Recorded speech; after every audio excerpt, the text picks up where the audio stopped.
Tejemaneje, frontera indomable.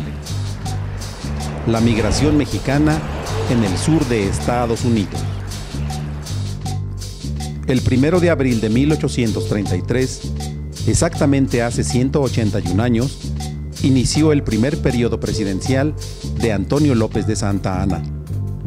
Bajo su mandato, México perdió más de 2 millones de kilómetros cuadrados de superficie, lo que hoy comprende California, Arizona, Nuevo México y Texas. Casi 2 siglos después, este territorio es escenario de un inigualable intercambio cultural, económico y social entre estadounidenses y migrantes mexicanos. Más allá de creencias, la discriminación, la intolerancia y el prejuicio conviven con una pujanza económica única en la que los hombres y mujeres de origen mexicano son el motor económico que da esperanza a esta frontera indomable. Nos acompañan en la mesa de Tejemaneje Jorge Chabat, doctor en Asuntos Internacionales, académico del Centro de Investigación y Docencia Económicas, el CIDE, y experto en política exterior y crimen organizado. Y está con nosotros también Francisco Alba, investigador del Colegio de México, especialista en el fenómeno migratorio mexicano que se vive en Estados Unidos y exmiembro del Comité de la ONU sobre la protección de trabajadores migratorios. En Texas se encuentra Juan Hernández, de origen mexicano, nacido en Estados Unidos. Él es profundo conocedor de lo que sucede en la frontera y en el gobierno de Vicente Fox encabezó la oficina para la atención de mexicanos en el exterior. Precisamente comenzamos este programa con Juan Hernández, que en un primer tiempo le pedimos que se haga una breve radiografía del significado de lo mexicano en el sur de Estados Unidos.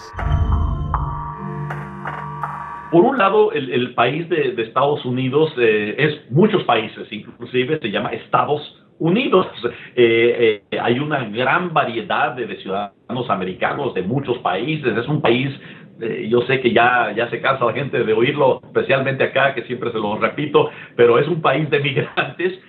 Hay mucha gente de la India, hay mucha gente de China, hay mucha gente de México, obviamente. Entonces, que el norte de México y el sur de Estados Unidos puedan formar un equipo, un país, no va a suceder. Ha habido estudios sobre eso y ha habido gente muy seria que ha opinado que sí es posible. Yo creo que al contrario, la gran Norteamérica puede trabajar junta.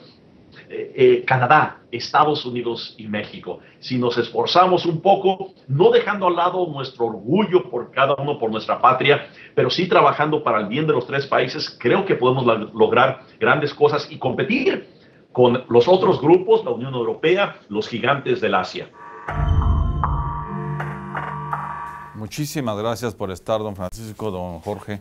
¿Qué momento vive hoy económico la frontera norte o la frontera sur de Estados Unidos? ¿Qué es tan real esto que los mexicanos o los de origen mexicano son el motor económico? Los migrantes son hoy el motor económico de esos 4 estados, California, Arizona, Nuevo México y Texas. Bueno, una de las cosas que yo diría es que la presencia mexicana en el sentido amplio es muy importante en todos esos estados. Además, pero otra cosa que yo quisiera mencionar es que cada estado también tiene sus peculiaridades. Y no es que quiera complicar demasiado el asunto, pero a la vez son estados muy grandes. Entonces también la economía de la frontera en un cierto sentido a veces no es exactamente o no es equivalente a lo que es la gran economía, digamos, de los estados. Y puedo mencionamos, digamos, Texas. Pues tiene uno Dallas, que es una metrópoli impresionante, donde la cuestión mexicana también es importantísima, o Houston, la cuestión petrolera, etcétera, etcétera. Pero la presencia mexicana está por todos lados, en buena medida. Una cosa muy positiva, con todo lo que ve una vez en la prensa de cosas a veces no muy, digamos, notas negativas, es que en Estados Unidos, después de todo, hay una aceptación, a lo mejor a veces no digamos, con muchas ganas, por llamarlo así, pero de reconocimiento de la presencia mexicana. piensa uno en California, por decir algo, pues la agricultura californiana es importantísima y sin la presencia mexicana, o no exclusivamente mexicana, sería prácticamente impensable sobre cierto tipo de cultivos.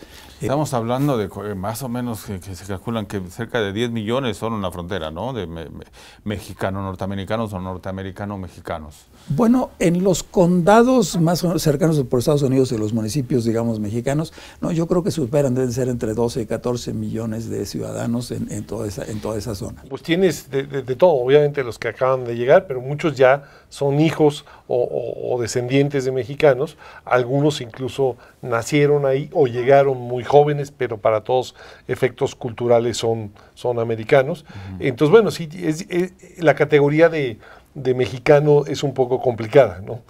En qué momento empiezan a ser estadounidenses y en qué momento dejan de ser mexicanos, pues en fin, no es algo sencillo, porque algunos son de segunda, tercera generación, o aunque sean de primera generación, llevan quizás muchos años, ¿no? Claro, perdón si interrumpo, nada más un ejemplo, los últimos alcaldes de San Antonio, pues son, digamos, varias generaciones y son totalmente americanos, pero tienen también una raigambre mexicana que obviamente de las que están también muy orgullosos, y eso refleja un poco ese dinamismo y esa... ¿Es una economía viva? En mi opinión sí, por muchas razones.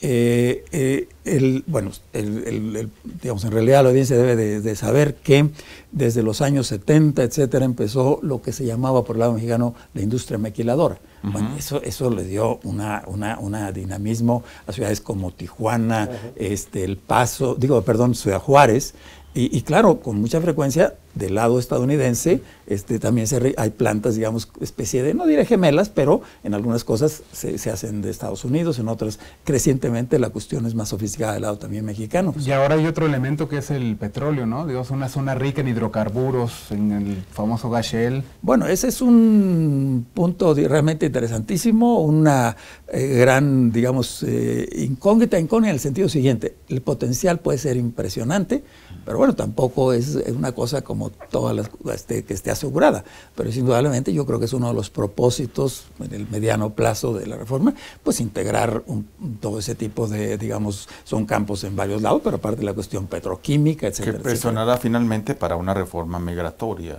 supongo.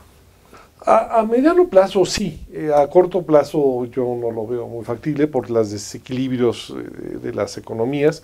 Es un tema que regularmente Estados Unidos no ha querido introducir en la mesa de negociaciones. Bueno, ni siquiera estamos con una reforma migratoria, hemos estado hablando desde hace años de esta reforma migratoria, y yo ya, esto es como la historia del aeropuerto de la Ciudad de México. Yo llevo toda mi vida escuchando que ahora sí ya se va a hacer el aeropuerto y nunca se hace. Y la reforma migratoria, amigos míos me juran y me perjuran, ahora sí ya viene la reforma migratoria, y digo, quién sabe. Y la verdad es que no ocurre, pero va a ocurrir, eventualmente va a ocurrir. Con eso y sin eso, doctor Chabat, de todos modos, esta frontera seguirá siendo dinámica, tendrá su proceso propio. ¿Estará en buena medida separada del resto del proceso de Estados Unidos en todos los aspectos, cultural, económico, político? Pues yo no sé si separada, pero sí hay una especie como de dinámica propia que no es ni México ni Estados Unidos, sino es otra cosa. En términos culturales, hay una cultura ahí que es una mezcla de las dos, y lo ves de los dos lados de la frontera, ¿no? Incluso, bueno, la comida Tex-Mex, pues es una cosa rara, o sea, no es ni mexicana, no es americana, es algo muy propio, y la misma cultura, digo, además es un mercado que ahí, digo, yo recuerdo cuando escuché que había una cantante, Selena, muy popular, y yo decía, pues ¿quién es? Y de repente descubro que era una de las que más vendían, ¿no? Y cuando se murió hay legiones de fans, yo decía, ¿y por qué yo no me había enterado, no? Bueno, porque es una región muy, muy particular y que tiene su propia dinámica. Algunos hablan de un tercer país que se está formando ahí en esa parte. Yo no iría tan lejos. Una de las cosas que sigue ahí un poco en el aire es si esa integración, que era lo que muchos de alguna manera hace 3 o 4 décadas a lo mejor consideraban, no digo que fuera proyecto, era de algo, una cosa, digamos, como muy especial, casi cercana a esa idea de los digamos, de un casi especie de zona medio autónoma, por llamarlo así, un poco diferente. Y yo creo que eso, la cuestión que yo creo que está metiendo mucho ruido en esa visión, en esa posibilidad, es obviamente el control físico de la frontera. O sea, la frontera hace 30 años era más, digamos, mucha más fluidez. Y ahora, bueno, pues el hecho nada más de ver las bardas. Ese control, y llegamos al tema, creo que es importante tocarlo, ese control pasa también por un control de espacio, de grupos criminales, ¿no? Territorio, ¿no? ¿Cómo es el otro gran tema? La gran relación entre los cárteles de los dos lados de la frontera. ¿Cómo se va a dar? ¿Cómo se está dando ya? Mira, yo diría que hay un texto, un artículo sobre crimen organizado que cita a un policía polaco de los años 90 que decía que los estados de las fronteras son piedra, para los criminales las fronteras son agua. O sea, lo que te quiero decir es que para ellos el mapa no tiene esa rayita entre los dos países. Es un territorio único y se mueven con mucha soltura. O sea, realmente no es un obstáculo mayor la frontera, y son grupos transnacionales que se mueven de un lado a otro. Ahora, ciertamente sí saben que si estás en Estados Unidos hay cosas que no puedes hacer porque te cae la ley, y si estás en México hay muchas cosas que puedes hacer porque no te cae la ley, ¿no? Eso sí está claro. Pero en términos de su movilidad, de las interacciones, de los contactos, del flujo de bienes, incluso de personas, porque también se trafican a personas, pues la frontera cada vez es más irrelevante a pesar de estos esfuerzos. Dibujando en este tercer país imaginario, digamos, o en la frontera, de todos modos los cárteles están de los dos lados, es decir, siempre hablamos del lado mexicano, que dominan Ciudad Juárez, que dominan Tijuana, pero también dominan El Paso, también dominan la zona de San Diego, Los Ángeles. ¿Qué implicaciones tiene, con lo que se refiere Fernando, a la captura del Chapo, es decir, una reorganización de los mismos cárteles, el poder entrar más en Estados Unidos de lo que ya están ahí? No, mira, yo creo que efectivamente tienen una serie de contactos en Estados Unidos de forma diferente, porque ahí las leyes de Estados Unidos se aplican de manera diferente, más se aplican, ¿no? Entonces tienes un mercado mucho más fragmentado, con una serie de actores más pequeños. Yo creo que a corto plazo no va a ocurrir ningún cambio con la captura del Chapo, seguirán las mismas redes establecidas que ya están desde hace un buen tiempo, pero obviamente son organizaciones dinámicas que se van modificando conforme pasa el tiempo. Los líderes, pues algunos se mueren, otros se los arrestan, otros se retiran, en fin, es como cualquier empresa, pero bueno, son empresas transnacionales. Yo creo que empiezan ya a perder esta guerra los narcos. Hay varias teorías. Sabemos que el consumo de droga en Estados Unidos, según expertos, ha disminuido, no en grandes cantidades, pero sí ha disminuido. Qué sorpresa y qué felicidad ver que los jóvenes de hoy día no se sienten tan atraídos por el consumo de la droga como mi generación y como otras generaciones. Vemos posiblemente, es otra de las teorías, de que esa guerra que hizo Felipe Calderón y Vicente Fox, pero especialmente Felipe Calderón, a lo mejor empezó a dar sus frutos ahora en el sexenio de Peña Nieto, o puede ser, que es la otra teoría, que una manera diferente de atacar a los narcos, que es la que ha tenido Peña Nieto, ha sido más exitosa. La penetración ¿qué tanto pesa económicamente este negocio del crimen organizado en esas fronterizas, en esos 4 estados norteamericanos y en México, que es un peso importante, significativo? El tráfico de armas, personas, ¿influye mucho en la economía de esas entidades o no? Pues yo creo que ahí pasa todo. O sea, ahí efectivamente el comercio de bienes y servicios ilícitos en los dos sentidos, porque de Estados Unidos también vienen armas hacia acá, es muy intenso, y efectivamente, bueno, yo creo que es un gran factor de dinamismo económico la actividad ilegal, ¿no? Que mucho se queda en la frontera, aunque no nomás en la frontera, pero pues ahí pasa lo que usted quiera, o sea, a pesar de los muros, o sea, si hay dinero, a pesar de todo, ¿no? Si hay dinero, y supongo que también hay niveles de corrupción tan altos como en México. No, evidentemente en todo el mundo hay corrupción.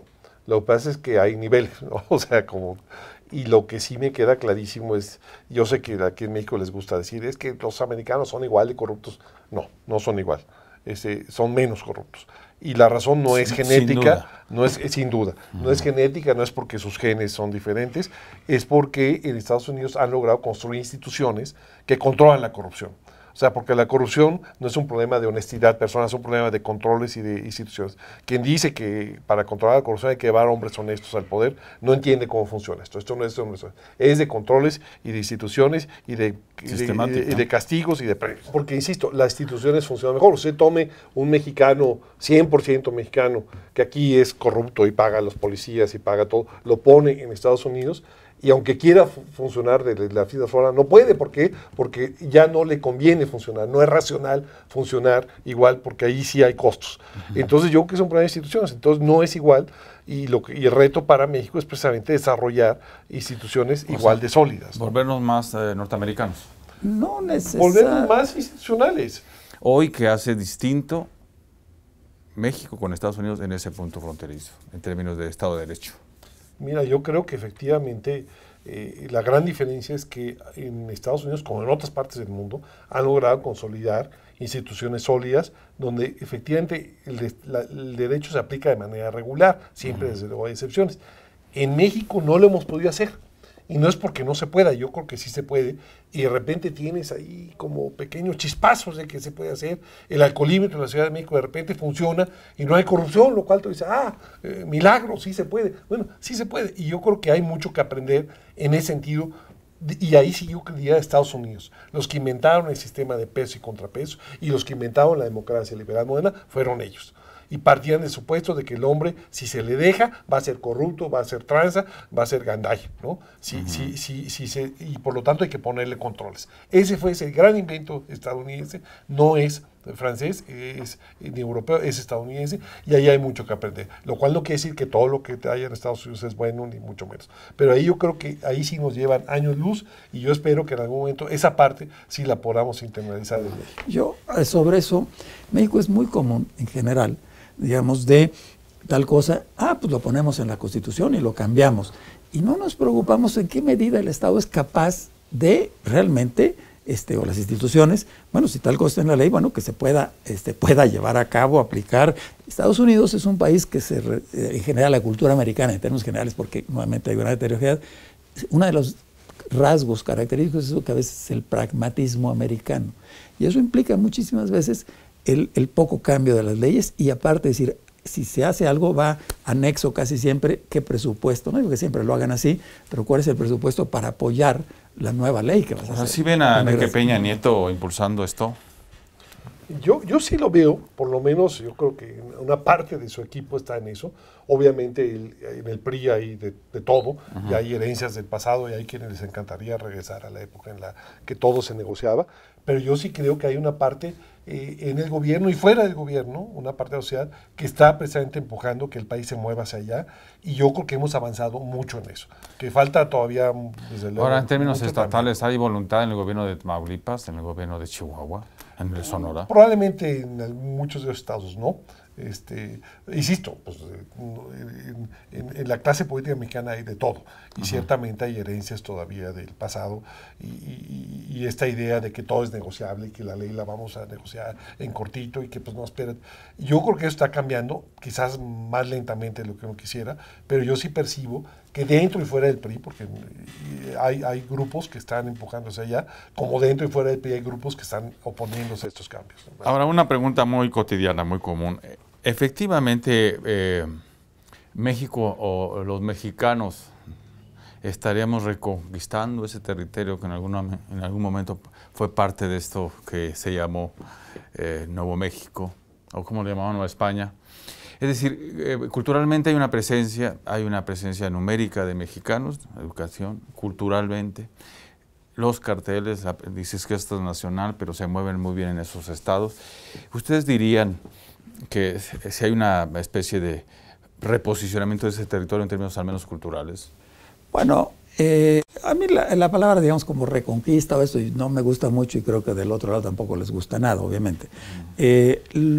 Lo que creo que es cierto, objetivamente, es que, digamos, la presencia actual mexicana ahí es indudable, es indudable. Ahora, históricamente, pues hay un gran espacio de tiempo donde realmente, bueno, ¿por qué?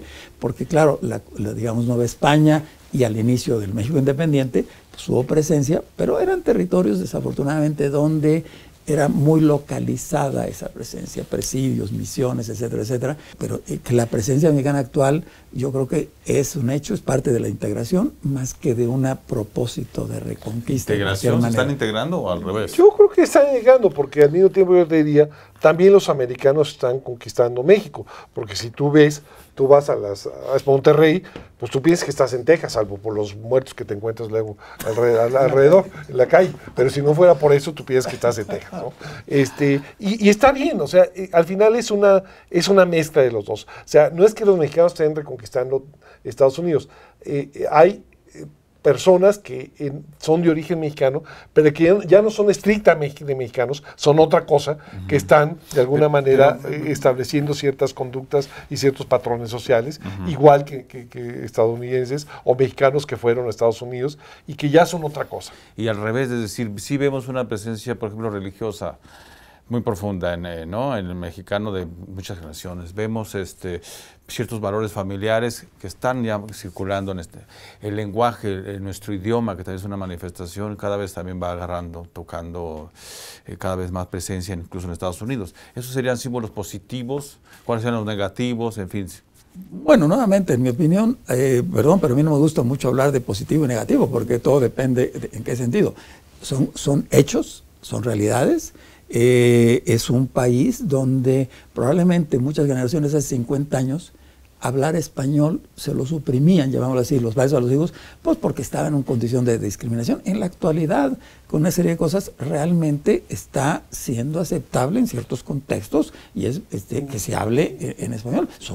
O sea, y yo cuando a veces en contactos, digo, ¿sabes qué? El ideal es que seas perfectamente bilingüe, habla perfectamente inglés y habla perfectamente. Porque bueno, a veces hablan un idioma que es como entre español y inglés, que no es exactamente ni una cosa. Que es parte de la identidad también, ¿no? Pues es parte de la identidad y toman palabras de un idioma y las adaptan.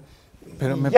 O sea, yo creo que sí hay que llamar la atención sobre un fenómeno también que es real, que se vive cotidianamente. Hay mucha discriminación, hay racismo, hay un maltrato a las etnias, o no solo mexicanas, sino de Centroamérica, que es parte de lo cotidiano que están viviendo en esos lugares. Sí, aunque te voy a citar el caso del equipo Chivas USA, al que le acusaron a Vergara de discriminación a los que no hablaban español, o sea, en sentido contrario.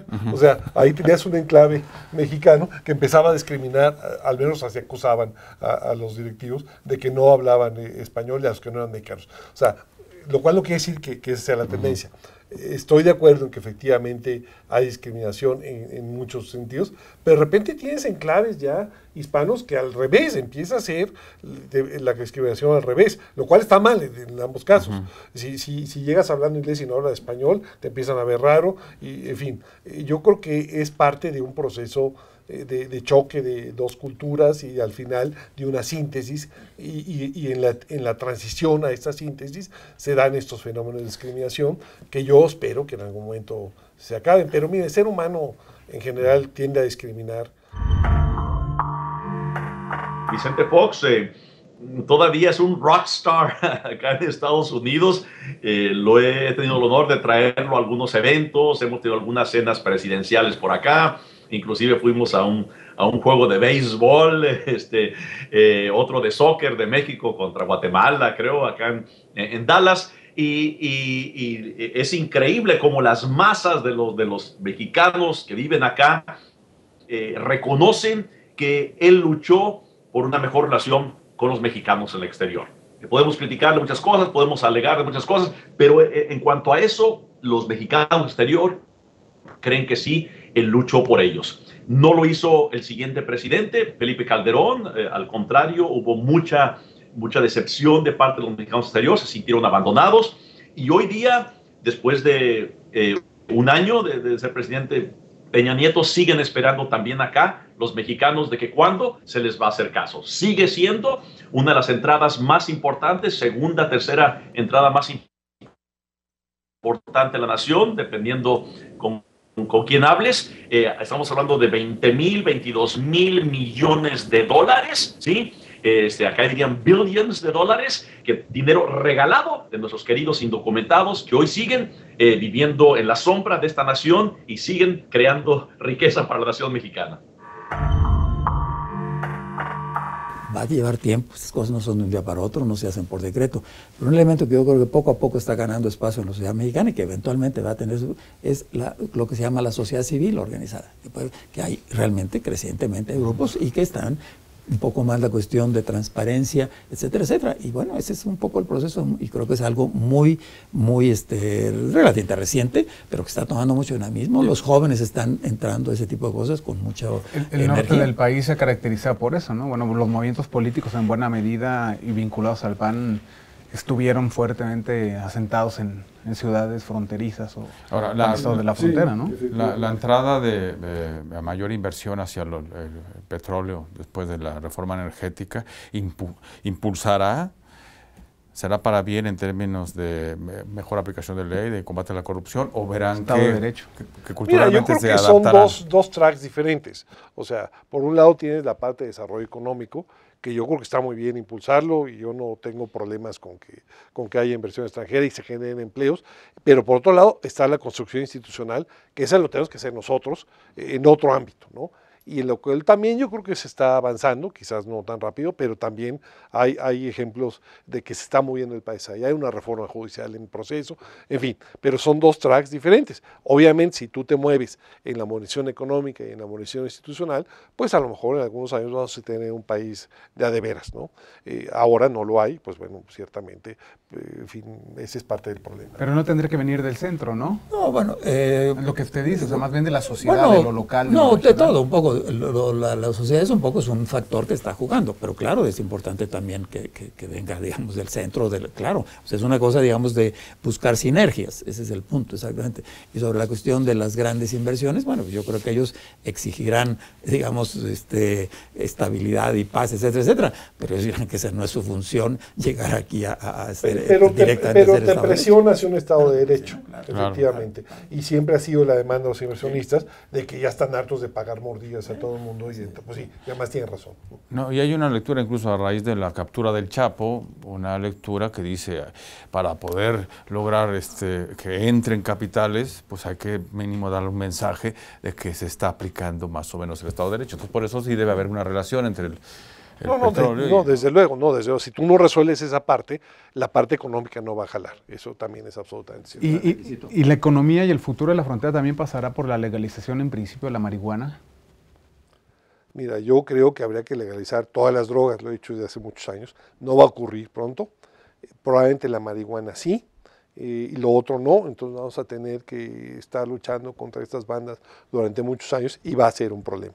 Desde luego que va a ser un problema, porque tú tienes un régimen de liberalización comercial en muchos sentidos y un régimen prohibitivo en otras sustancias, y eso te genera muchas tensiones, pero bueno, hay que vivir con eso, yo creo que no hay remedio, y la única forma de vivir con eso es tener instituciones sólidas para resistir lo que la propia prohibición crea, que es que estas bandas tienen mucho dinero y por lo tanto pueden corromper al Estado. Pero en esta frontera entonces iba a haber distensión y problemas, estirones en este sentido, ¿no? Desde luego.